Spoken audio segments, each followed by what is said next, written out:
Halo, selamat datang di channel YouTube saya.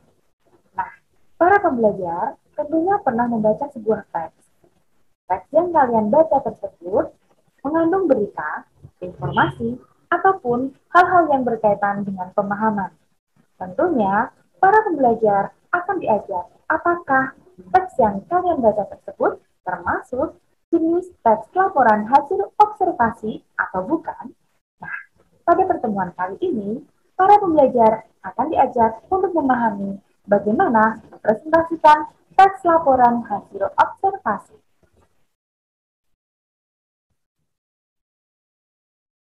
Observasi tidak akan pernah terlepas dari kehidupan seseorang. Seseorang bisa mengadakan observasi baik secara langsung maupun tidak langsung. Observasi secara langsung dapat dilakukan dengan cara mengamati, mencermati, melakukan, dan merasakan. Sedangkan observasi tidak langsung dapat dilakukan dengan cara membaca, mendengarkan sebuah informasi, dan juga mendengarkan suatu berita. Adapun informasi dapat diperoleh dalam berbagai bidang, misalnya informasi dalam bidang pendidikan, informasi dalam bidang kesenian, informasi dalam bidang kesehatan, informasi dalam budaya, dan lain sebagainya. Mari kita simak materi teks laporan hasil observasi untuk SMK atau MAK kelas 10. Dalam tayangan ini akan saya tampilkan materi 1, materi 2, materi 3, materi 4, dan materi 5. Contoh teks laporan hasil observasi, berikut juga contoh analisis laporan hasil observasi, dan juga latihan soal dan evaluasi dalam mengerjakan teks laporan hasil observasi. Nah, teks laporan hasil observasi adalah teks yang memberikan informasi secara umum tentang suatu berdasarkan fakta dari hasil pengamatan secara langsung maupun tidak langsung. Teks ini bersifat informatif, komunikatif, dan objektif. Teks laporan hasil observasi bersifat informatif karena berisikan suatu informasi tertentu, sedangkan bersifat komunikatif karena berisi suatu informasi dan juga tentu diperlukan oleh semua orang. Bersifat objektif karena bukan berdasarkan opini dari penulis. Prinsip identifikasi laporan hasil observasi yaitu lengkap, jelas, benar, sistematis, objektif, dan tepat waktu. Lengkap, artinya data dan juga informasi dalam laporan hasil observasi harus lengkap. Jelas, artinya dalam teks laporan hasil observasi tidak mengandung penafsiran ganda. Jadi, dalam teks laporan hasil observasi, bahasa yang digunakan benar dan jelas. Jadi, bahasa yang digunakan dalam teks laporan hasil observasi haruslah benar dan komunikatif. Selanjutnya yang ketiga, benar atau akurat. Yang dimaksud benar atau akurat adalah data yang diperoleh adalah benar dan data-data tersebut dapat dipercaya sehingga bermanfaat untuk mengambil keputusan yang tepat. Sistematis, artinya dipaparkan secara runtut dan jelas. Objektif, artinya penulis memaparkan semua data informasi berdasarkan data-data yang diperolehnya. Tepat waktu, artinya laporan disusun berdasarkan kurun waktu tertentu sehingga dapat dimanfaatkan dalam untuk mengambil keputusan. Pengamatan atau observasi dapat dilakukan secara langsung dan juga tidak langsung. Observasi langsung dapat dilakukan dengan melihat, mengamati, melakukan, dan merasakan. Selanjutnya, observasi tak langsung dapat dilakukan secara mendengarkan informasi atau mendengarkan suatu berita. Selanjutnya, ciri-ciri teks laporan hasil observasi ditulis secara lengkap dan sempurna, bersifat objektif, global, dan universal. Objek yang akan dibicarakan adalah objek tunggal, ditulis berdasarkan fakta. Informasi teks merupakan hasil penelitian yang valid datanya. Disajikan secara menarik, baik kata, bahasa, maupun yang logis. Dan isinya berbobot tanpa opini penulis. Dan kita lanjutkan untuk tujuan teks laporan hasil observasi. Teks laporan hasil observasi biasanya dimanfaatkan untuk penelitian, memberikan informasi, mengatasi permasalahan, menemukan suatu teknik atau cara tertentu, mengambil keputusan secara efektif, melakukan pengawasan atau perbaikan, dan juga untuk mengetahui perkembangan suatu masalah. Selanjutnya kita membicarakan mengenai fungsi teks laporan hasil observasi. Fungsi teks laporan hasil observasi digunakan sebagai bahan penelitian, sumber yang dapat dipercaya, sebagai laporan tugas dan kegiatan pengamatan, sebagai dokumentasi, sebagai ilmu pengetahuan, penjelasan dasar penyusunan kebijakan, keputusan, pemecahan dalam pengamatan. Struktur teks laporan hasil observasi. Yang pertama, teks laporan hasil observasi terdiri dari pernyataan umum yang biasanya berisi pembuka atau informasi secara umum tentang hal yang dikaji, menjelaskan suatu objek. Biasanya berisi tentang definisi yang berkaitan dalam teks tersebut. Selanjutnya untuk bagian yang kedua terdiri dari deskripsi bagian. Nah, apa saja isi dari deskripsi bagian? Pada deskripsi bagian berisi isi, rincian, pembahasan, dan penjelasan secara detail. Selanjutnya, bagian ketiga adalah deskripsi manfaat. Berisi fungsi atau manfaat setiap objek yang diamati dalam kehidupan. Tunggu sebentar. Untuk berikutnya akan Bu Indra tampilkan tentang contoh teks laporan hasil observasi dan kita dapat menganalisis struktur teks laporan hasil observasi. Kita lanjutkan ya. Selanjutnya adalah kaidah kebahasaan teks laporan hasil observasi. Mari kita ingatkan.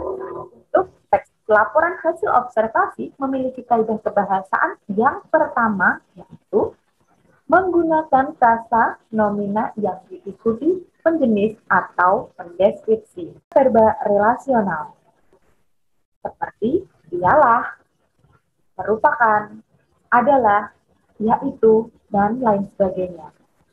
Selanjutnya untuk yang ketiga menggunakan verba aktif untuk menjelaskan perilaku. Yang keempat, menggunakan konjungsi atau kata hubung. Selanjutnya yang kelima, menggunakan kalimat simpleks dan juga kalimat kompleks, kalimat definisi atau pendeskripsi. 7. Menggunakan kata-kata teknis.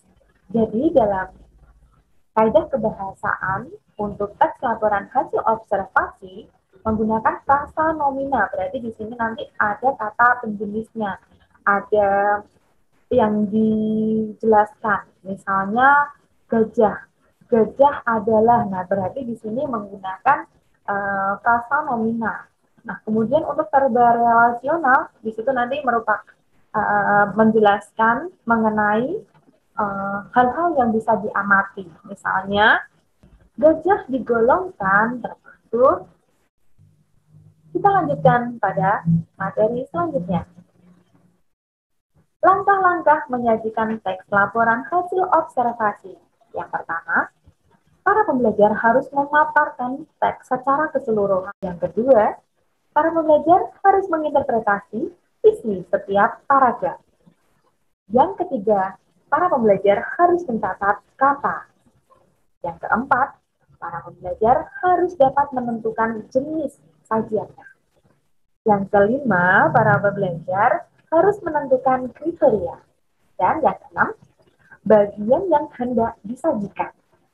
Yang ketujuh, menyajikan teks dengan struktur dan kaidah yang tepat. Ingat, tadi strukturnya ada berapa? Ada 3 ya. Selanjutnya untuk kaidah ada berapa? Ayo, ingat-ingat ya. Selanjutnya untuk menyajikan teks dalam bentuk lisan dan tulis. Nah, selanjutnya untuk materi kelima, laporan hasil observasi yang baik hendaknya memiliki kriteria sebagai berikut. Ditulis dengan bahasa yang baik dan jelas, tidak menimbulkan salah pengertian, disertai data yang akurat dan meyakinkan. Menarik untuk dibaca. Nah, kalian harus memperhatikan langkah-langkah mengonstruksi teks laporan hasil observasi. Yang pertama, menentukan tema.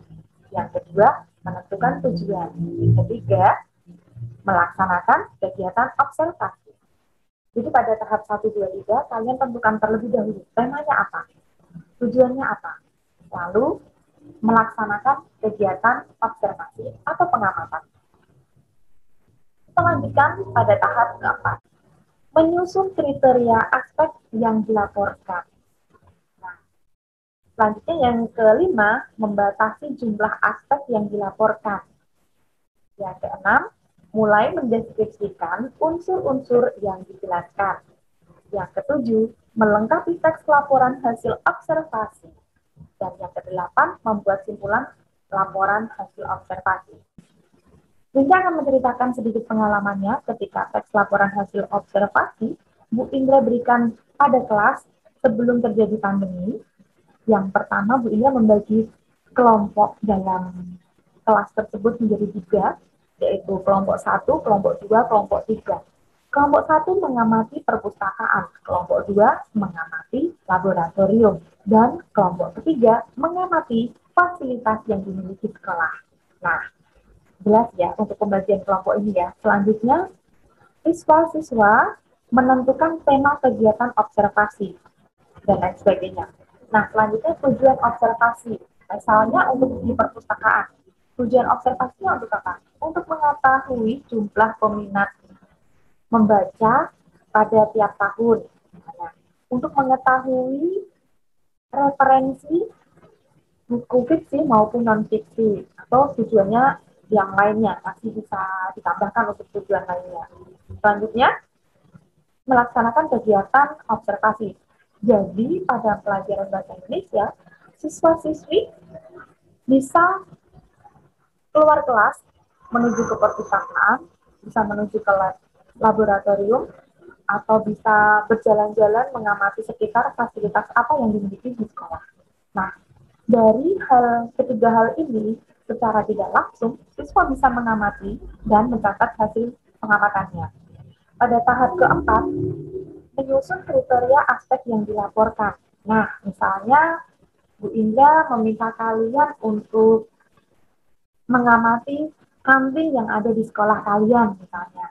Nah, kalian bisa mengamati kantinnya ada berapa, kemudian kantin 1, 2, 3, 4, 5 diberi nama apa saja yang mereka jual, adakah makanan yang siap saji, yang masih kemas, atau yang masih dimasak terlebih dahulu. Nah, itu pengelompokannya. Kriteria aspek yang dilaporkan. Banyak sekali, kan? Makanya dibatasi agar tidak terlalu banyak yang akan dibahas. Selanjutnya untuk yang poin ke-6, mulai mendeskripsikan unsur-unsur yang dijelaskan. Nah, ini biar konsep yang ke-5 tadi tidak terlalu banyak, makanya harus dibatasi. Nah, selanjutnya melengkapi teks laporan hasil observasi. Nah, di situ bisa ditambahkan mengenai gambaran, foto, atau mungkin angket, atau mungkin video tanya jawab dengan narasumber, nah, seperti itu. Dan selanjutnya, siswa menyimpulkan dari hasil pengamatannya. Nah, secara tidak langsung, siswa dapat membuat teks laporan hasil observasi berdasarkan pengamatan yang ada di sekitarnya. Gitu ya, ceritanya ya. Kita lanjutkan. Nah, ini adalah contoh teks laporan hasil observasi. Judulnya bisa dilihat ini, semangka buah yang menyehatkan. Oke. Semangka buah yang menyehatkan. Nah, di sini ada 4 paragraf, 1, 2, 3, 4. Baik, ada 4 ya. Tadi masih ingat strukturnya ada berapa? 3. Ya, 3. Ada 3. Ada pernyataan umum, kemudian ada deskripsi bagian, dan juga ada deskripsi manfaat. Nah, kita lihat. Nah, pada Pada paragraf pertama, buah semangka adalah buah yang sangat populer di Indonesia. Apa saja khasiat sehat yang terdapat pada buah yang banyak airnya ini? Bacalah dengan seksama teks berikut. Nah, jadi ini termasuk paragraf pertama ini deskripsi.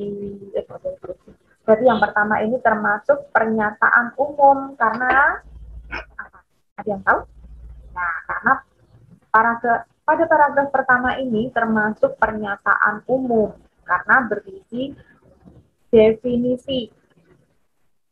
Karena berisi definisi yang menandakan.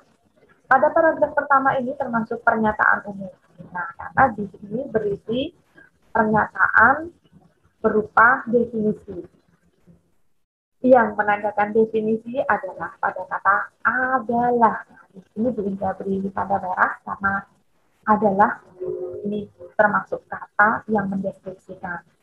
Nah, selanjutnya pada paragraf yang kedua, buah yang lezat dijadikan hidangan penutup ini kaya akan likopen. Likopen merupakan sejenis antioksidan yang membuat buah berwarna merah. Antioksidan bermanfaat memulihkan kulit yang terbakar sinar matahari. Samping itu, antioksidan juga memiliki manfaat anti radang yang menyehatkan jantung serta pembuluh darah. Nah, berarti ini lebih lebih detail lagi daripada paragraf pertama. Nah, berarti ini masuk ke deskripsi bagian. Deskripsi bagian. Nah, tadi berarti untuk paragraf 1, nah nanti kita lihat ya. Ini contohnya. Nanti perhatikan warna-warnanya. Jadi yang pertama tadi, pernyataan umum terdapat pada paragraf 1. Buah semangka adalah buah yang sangat populer. Ini yang menyatakan untuk pernyataan umum. Nah, kemudian untuk deskripsi bagian itu terdapat pada paragraf 2 dan paragraf 3 karena menjelaskan detail tentang kandungan buah semangka dan deskripsi manfaatnya ada pada paragraf 4. Kita lihat kembali. Nah, ini paragraf 1 pernyataan umum. Paragraf 2, 3 deskripsi bagian karena menjelaskan apa yang ada dalam paragraf 1 dan pada paragraf keempat merupakan deskripsi manfaat karena mengandung pernyataan manfaat dari apa yang dijelaskan dari topiknya. Nah, baik. Selanjutnya ini yang merah ini termasuk menggunakan kalimat definisi. Nah, ini kaidah kebahasaan yang pertama, kalimat definisi pada paragraf 1 adalah tadi ya. Selanjutnya kaidah kebahasaan yang kedua adalah memiliki konjungsi. Nah, kita lihat pada paragraf 2 di samping itu. Nah, ini merupakan konjungsi kata hubung. Nah, selanjutnya kaidah kebahasaan kalimat kompleks pada paragraf 4. Nah, pada paragraf 4 kita lihat pada paragraf 4 ini. 1, 2, 3, 4. Nah, kalimat kompleksnya yang mana ya? Nah, ada yang tahu? Paragraf 4. Nah, kita lihat. Selain itu, semangka juga mengandung vitamin A. Selain itu, semangka juga mengandung vitamin A yang bagus untuk kesehatan mata dan kekebalan tubuh. Ini termasuk kalimat kompleks. Nah, pada kalimat ini termasuk kalimat kompleks karena terdiri dari lebih dari 2 verba. Kita lihat.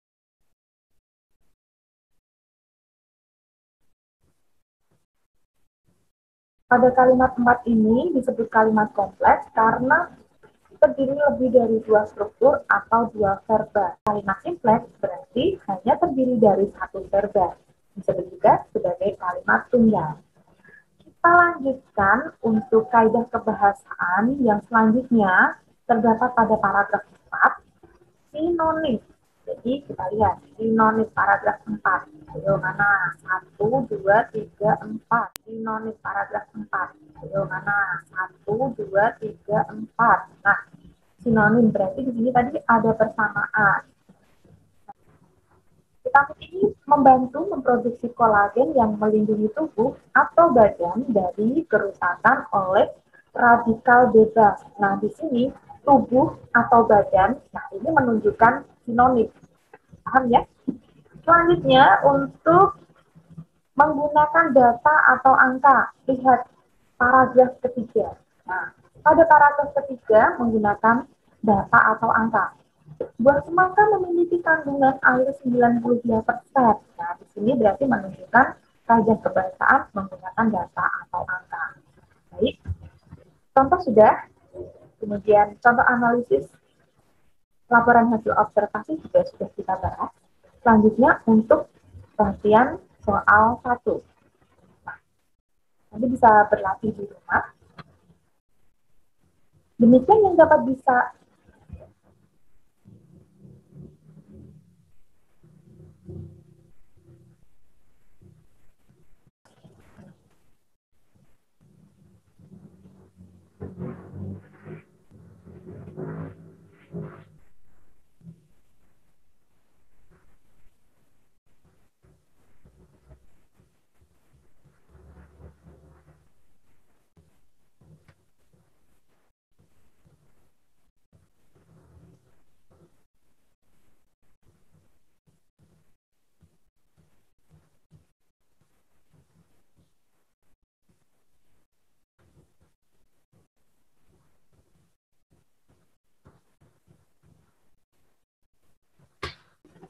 demikian yang bisa Bu Indra sampaikan. Kita ketemu lagi dalam video selanjutnya. Sampai jumpa. Tangan.